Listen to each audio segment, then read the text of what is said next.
நீங்கள் கையில ஒரு டார்ச் லைட்டை வைத்திருக்கிறீர்கள். அது வேலை செய்ய மின்சக்தி உண்டு. மின்சுற்றுகள் சாதனங்களை இயக்குகின்றன. முக்கிய கூறுகள்: பேட்டரி, வயர்கள், விளக்கு குழாய்கள்.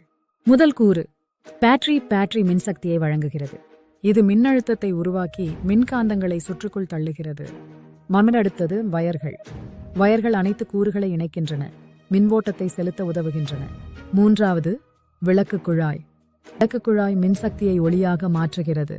சரியாக இணைக்கப்பட்டால் மின்சாரம் பாய்ந்து விளக்கு எரிகிறது. இதை கற்பனை செய்யுங்கள். பேட்டரி, வயர்கள் மற்றும் விளக்கு குழாய் கொண்ட எளிய மின்சுற்று உருவாக்குங்கள்.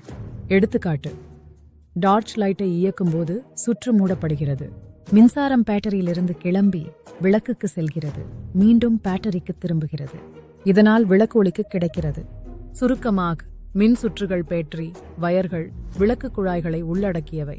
இக்கூறுகளை புரிந்து கொள்வதன் மூலம் மின்சக்தி எவ்வாறு செயல்படுகிறது என்பது புரிகிறது. முக்கிய கூறுகள்: எதிர்ப்பு மின் ஓட்டத்தை கட்டுப்படுத்துகிறது. அதிக மின்சாரம் செல்காமல் பாதுகாக்கிறது. தொகுப்பி மின்சக்தியை சேமித்து வெளியிடுகிறது. மந்த்விசிறி மின்னோட்டு அதிகமினாலும் சுற்றை உடைக்கிறது. குழாய் வழி வயர்களை பாதுகாக்க அல்லது நகர்த்துகிறது.